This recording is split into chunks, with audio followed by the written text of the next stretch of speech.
Hey everyone, and welcome to this week's episode of the Ask Jeff Show. We are on episode number 22.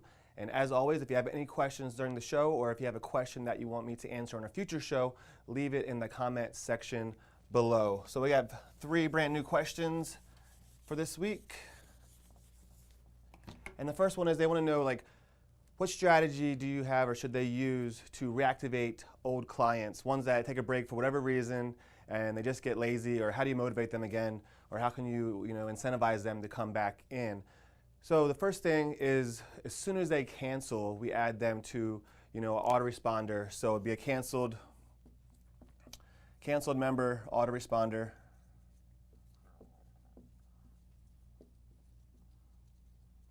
And then the first email is going to be their confirmation that they it's been canceled,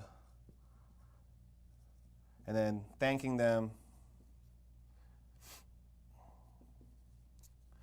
So as soon as they cancel, they're going to get an email that's going to thank them for trusting you with their health and fitness needs, and that you appreciate the opportunity that you had to help them, and that you hope to be able to help them again in the near future.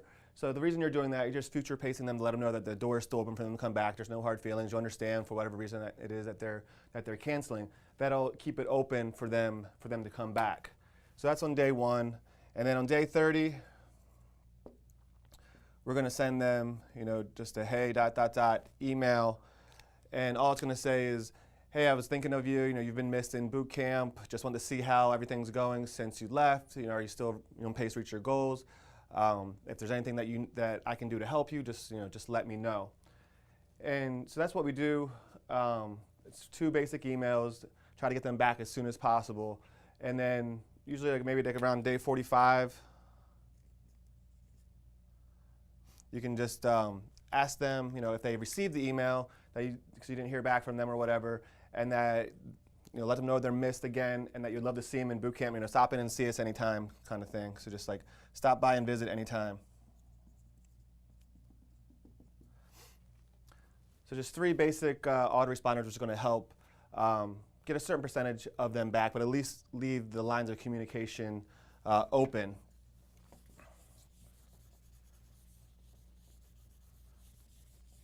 So the second thing you want to do is actually a real phone call. So you do autoresponders, and then you're actually going to call them on the phone, or have your admin or assistant call them on the phone, and it's the same thing as the emails.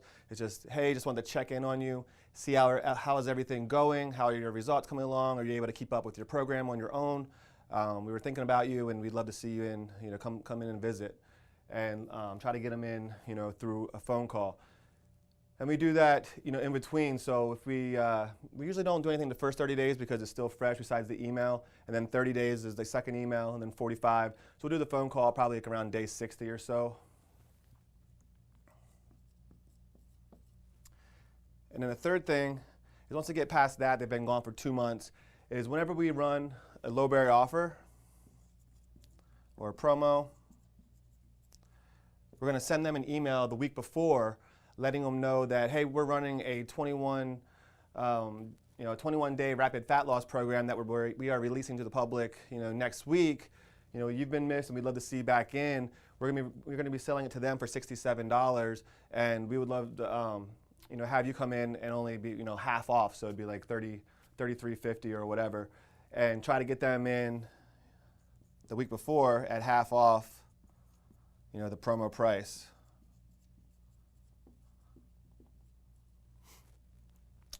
So you also want to build in scarcity. So make sure in the email you let them know that we only have room for 20 people. So after next week, when you start advertising on Facebook, the slots are going to fill up quick. So give them a deadline by the end of that week to let you know, and you'll get a certain amount of people in that way as well. As far as motivating them, depending on the reason that they left, it's probably because they weren't motivated, they weren't getting results. If it's because they had to move, then obviously they're not going to. There's no need of doing all this if they moved halfway across the country, or their schedule just doesn't allow it anymore for them to come in. But if it's just because they're not motivated, there's some things that you can do. You can run contests. Some people are motivated by contests. So as far as the promos go, when it's like a a 6-week transformation challenge, something like that, give it to them half off, running contests. When you call them, let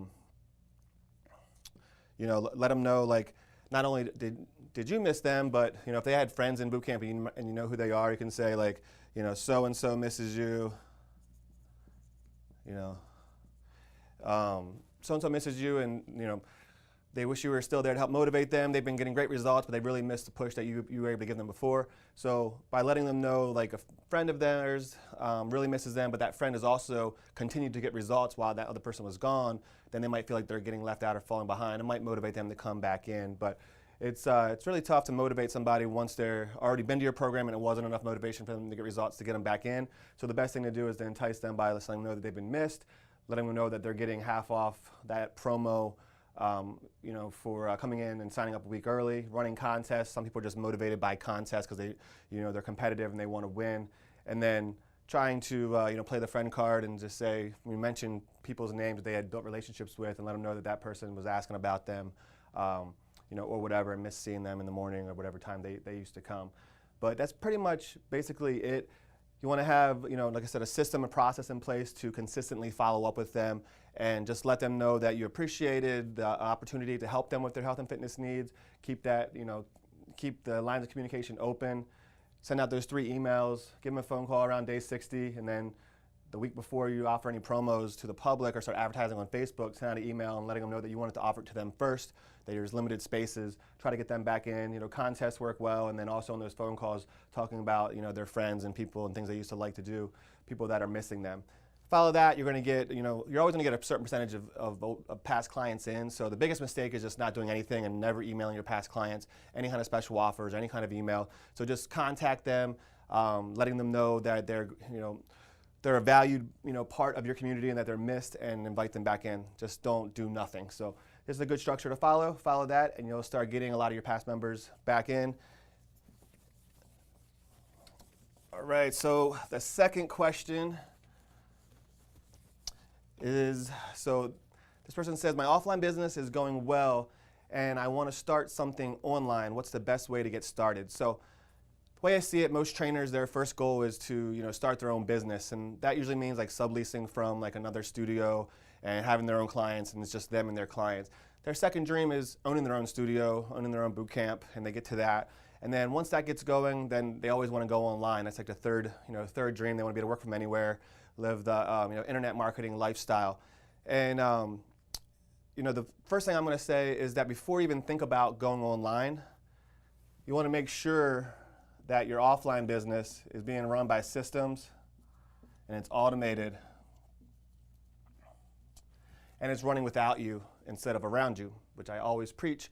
And the reason for that is, if it's taken a lot of your energy to keep your offline business going the way that it is, whenever you take that energy away and start applying it to online, you're going to see a dip in your offline sales. And what usually happens is people will go and spend like 2 or 3 months building an online program, setting up the website, getting a logo, all the fun stuff, and then during that time, their brick and mortar business starts going down. And right when they're ready to launch their info product, they start freaking out and panicking, and they just leave the info product, go back to their gym, the brick and mortar, and try to save that. And that's one of the main things that you want to avoid before going online. So before you even consider going online, you want to make sure that your offline business, you have systems running it, it's automated. And then whenever you want to get started online, the worst thing that I think that you could do is just to jump right in and just build a program that you think everybody wants online, and then trying to figure out a way to sell it to them. When it comes to online marketing, I mean, pretty much any marketing, especially nowadays, content is king. You've probably heard that before. It's all about positioning. Gary Vee says, like, the longer that you can take to position yourself as an authority, as an expert, the more opportunity you'll have to monetize later. If you come out of the gates just trying to sell something, everybody thinks that you're trying to sell them something. They don't trust you, they don't know you, they don't like your philosophy, your personality, they don't know any of that. They just see another product that somebody's trying to sell. If you can put the content out there, start positioning yourself as an authority, putting out those live videos, showing people who you are, what you're about, how you live your life, and start building a tribe of people that know, like, and trust you, then when it's time to sell them something, then they're all going to buy. So focus on content. And the good thing about this is that you should already be producing content for your offline business. And the same articles, the same opt-ins, list builders, all that stuff that you use for your offline business, you can also use for online, because fitness is fitness. So if 7 at-home workouts is working for offline lead generation, then it should also work for online.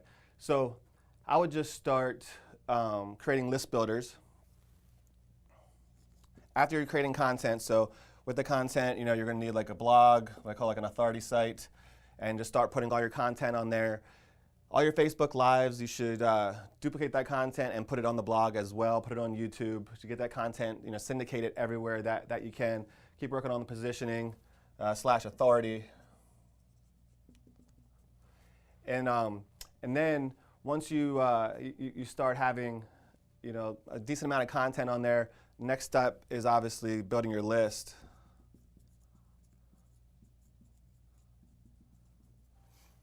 And you can use the same offline list builders. You just want to run one ad local and then one ad global. That way your list stays segmented, so whenever you send out local deals, you know which list in your email, in your autoresponder system, which list to send the local offers to. And then once you start building that global list, the next step is not to sell your own product, but it's to sell affiliate products.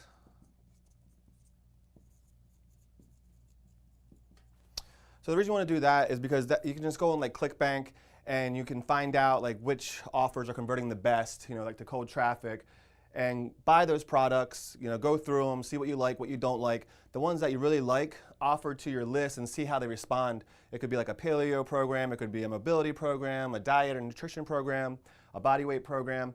Just try different things and see what they like, which one gets the most responses, the most engagement, which one you get the most questions about. And the ones that you do, that should start giving you some ideas of what you should be creating for your first product, which will be coming up later. And so by doing that, people are going to have questions about like the body weight program. Is that all you need? And you don't need weights or this or that. You're going to get a lot of engagement going on, and you're going to learn a lot about what kind of questions, what kind of things people are struggling with. They could be like, yeah, that diet program was good, but it was just way too hard to follow. So then if you're going to do a diet program, it needs to be something simple that's easy for people to follow. You'll learn all that by interacting with your list after you build it, and then start selling them affiliate products. And then the ones that convert really well, I would reach out to those affiliates.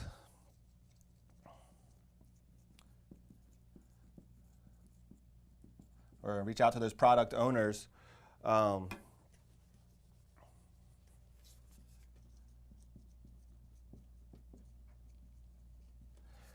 let them know how much you love their product and that you've been selling it to your list and it's been converting really well.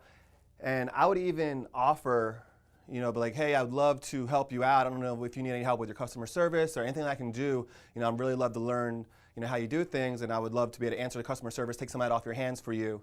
And for one, you're going to get a relationship with that product owner who's doing really well. Two, you're going to see all the questions and concerns coming in from their customer service.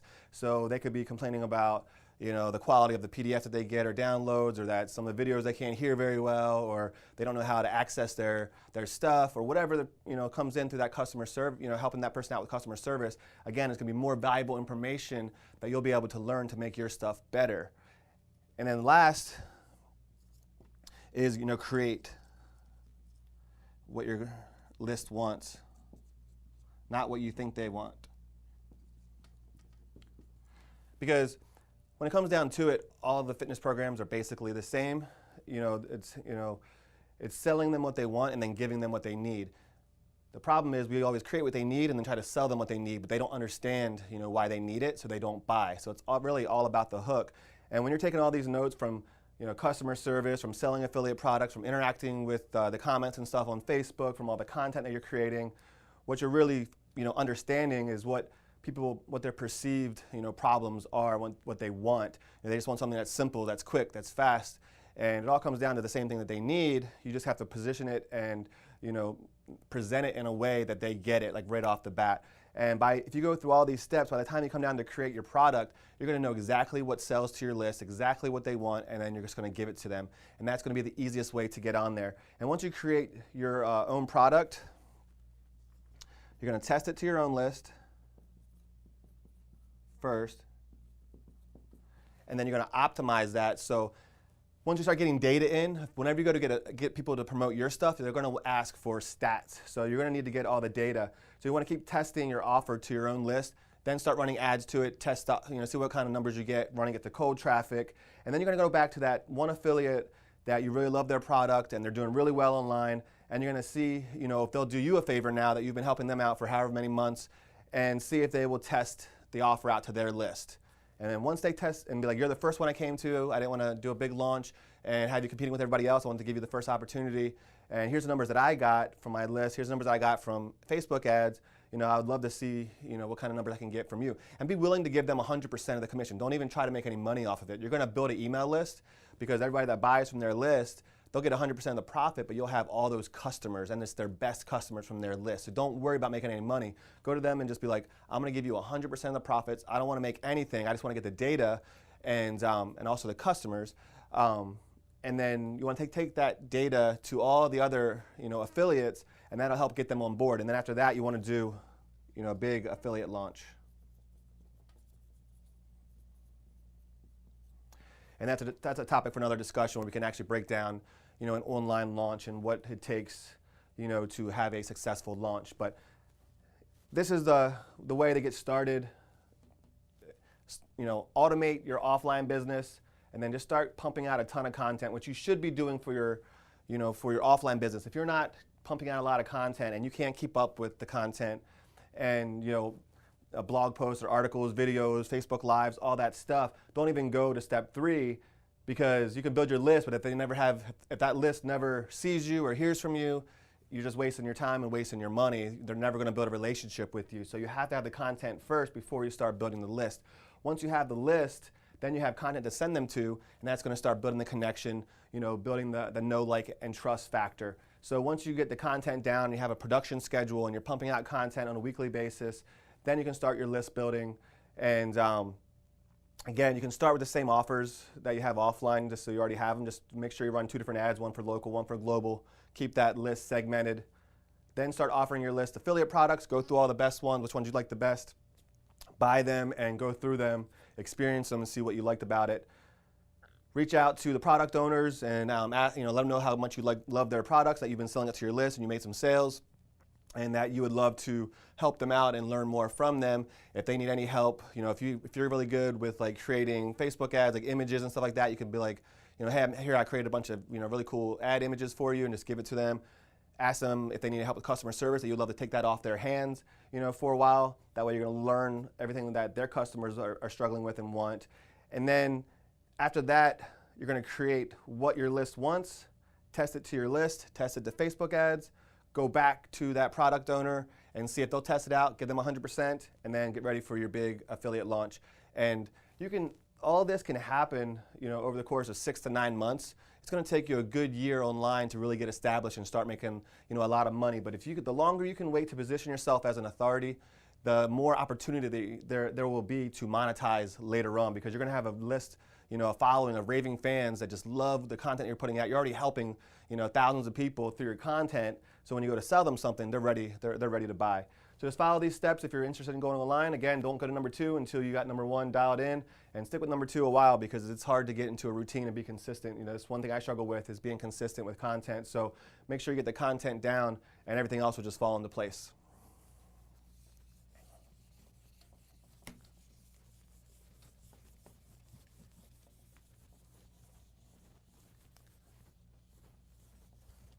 Cool, and then the last question is, what value should be added in order for me to be able to raise my prices?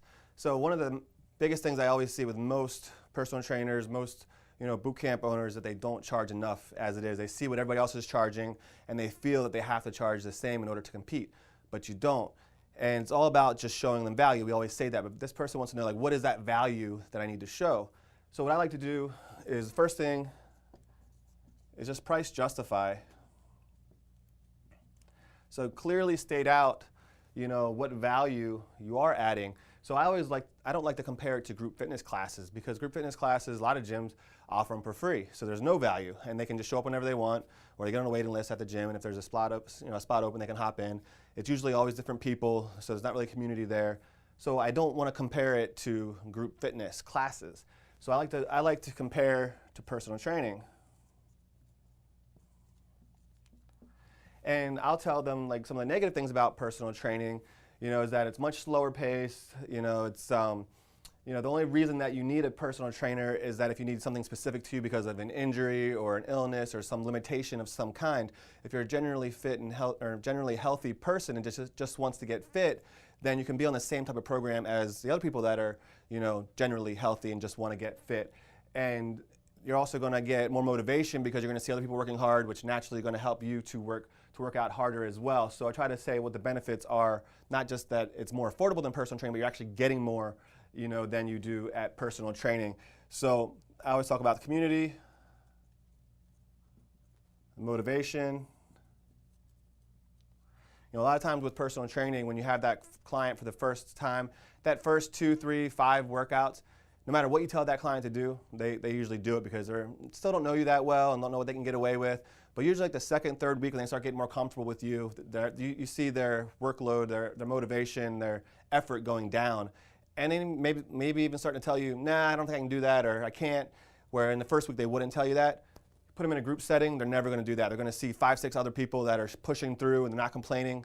They're not going to speak up and complain. They're going to push themselves harder because they're going to believe that they can. So I always tell them that story as well about one of the differences between personal training and a group personal training.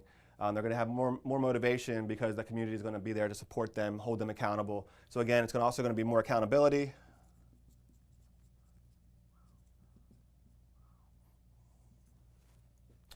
Not only through the community, but I also let them know that we have an accountability program where we track their weight and their body fat, every single week in their pictures. And if they're not on pace to reach their goal, then we figure out what happened that week and get them back on track. So they're never going to have more than a bad week. So it's going to be like weekly check-ins or weekly measurements.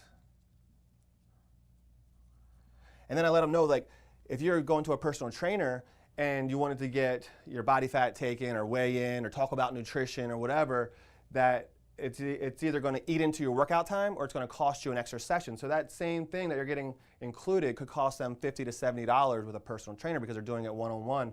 And so we let them know that they get that weekly accountability where they're weighing in, getting their measurements, and if they're not on pace to reach their goal, they can always come in for a consultation, totally free or totally included, to go over their diet line by line and just see what's missing and how they can get back on track. So I always talk about that. And then I also talk about the schedule. If their trainer's good, they probably are pretty full and pretty booked, and so they have their time slot like locked in. That's what it is every Tuesday, Thursday, or whatever, Monday, Wednesday, Friday, with their personal trainer. And if for some reason they can't make it in, that trainer's going to have a hard time, being flexible and finding a place for them to come back in. So if they miss on a Wednesday, they're probably going to go Tuesday, Wednesday, Thursday without working out, and then meet up with their trainer on Friday. The trainer probably isn't going to have time to squeeze them in. So when you're offering unlimited sessions, it's a huge value add. Because if they can't come in at 8 a.m., they can come in at 9 a.m., 10 a.m., noon, 4, 5, 6, 7. Any of the other times that you have available, they can make it up when it's convenient for them. So we talk about, schedule like that. I also will price justify, not just against PTs, but against other boot camps as well, because I let them know most other boot camps, even personal training, they're only getting 3 sessions a week max, usually. So like a Monday, Wednesday, Friday. And in Maryland, where my gym was, the drop in for their boot camp was $20 a session. So if they were doing Monday, Wednesday, Friday, that's $60 a week or $240 a month, and all you're getting, are the 3 workouts a week, and it's actually $40 more than our program at $197 or $43 more. So I would always price justify that way because most places are $15 to $20 to drop in, and then so they're only getting the 3 sessions. And then with personal training, if they're paying $50, that's $150 a week. They're paying $600 a month or more, and they're still only getting those 3 sessions, and they don't have the flexibility, as well. So you always want to just price justify against, I like to do it against personal training, but I will do it against a boot camp. Don't even talk about group fitness classes. I just keep saying that, this is more like group personal training. We're just doing it in a group. I also let them know, like, professional athletes, Division I college athletes work out in a group because it's more motivating. They push each other to be their best. And if it's good enough for NFL players, it's good enough for Division I college players, then it should be good enough for them, as well. And again, the only time that they would actually need one-on-one is if they have some kind of limitation or some kind of injury that needs to be, catered to, specifically through the workouts. Then I would suggest them go to a PT. Not everybody is a good fit for, a group training program. So just price justify and let them know not how you're better, but how you're different. So show how you're different.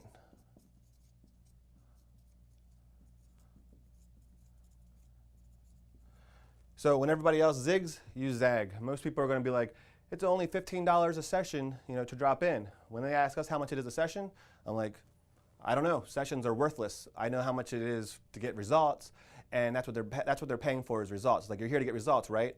Right. So that's what you're paying for. However many sessions it takes, that's how many you get. Because some people need 3 sessions a week because they need the time off to recover. Other people recover faster. They can do 5, 6, sessions a week, and get the same results. So it's really just all about the results. And I always give them like the analogy like the dentist. If you have a toothache and you're in pain and you go to the dentist and the dentist is like, we have to pull your tooth. I could pull it, in 20 minutes, for $500, or I could pull it in 2 hours for $500. We can do the 2 hours if you want, if you feel like there's more value there. And of course, everybody's going to pick, the 2 minutes or the 20 minutes over the 2 hours. Because all they want is that pain to be gone. They want the results, as fast as possible. It's still worth the same amount of money, whether it takes the doctor or the dentist 20 minutes, or 2 hours. So I always use that as, as an analogy and let them know that we don't sell sessions, so no sessions. It's a program, so they're paying for the program and they're paying for, results. It's all results based. So remember, show how you're different. The other way that you can show how you're different is most places is just a workout. So most places they're just paying for a workout.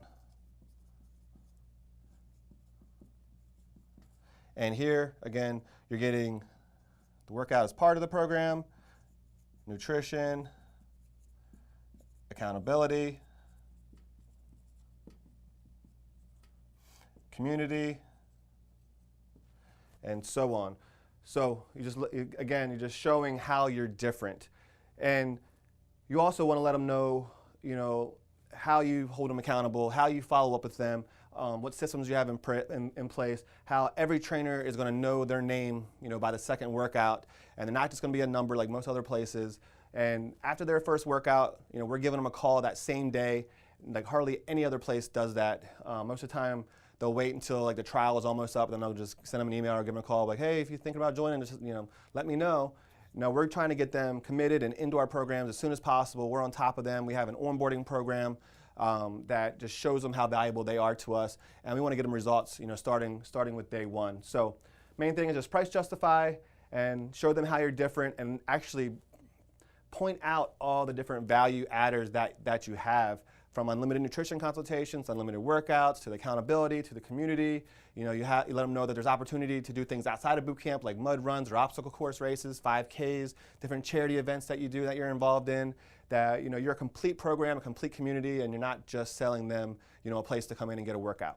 So follow that stuff, and you can charge, more than anybody else in your area, and easily, continue to sell and grow your business, even at a higher rate. And the other thing you want to think about too is when you're charging more. So even if you're just charging, if you're charging $147 now and you go up to $197, right? So when you're at $197, every time you get 3 clients at $197, it's like getting a bonus client at $147. So you don't think it's a big difference. And if they can afford to pay $147, they can afford to pay $197. But that $50 a month is huge, and it'll add up really, really quick if you're only charging that $147. So I would recommend starting at $197 and then just going up from there. So that's it for this week, guys. Thanks for tuning in, and I'll see you soon.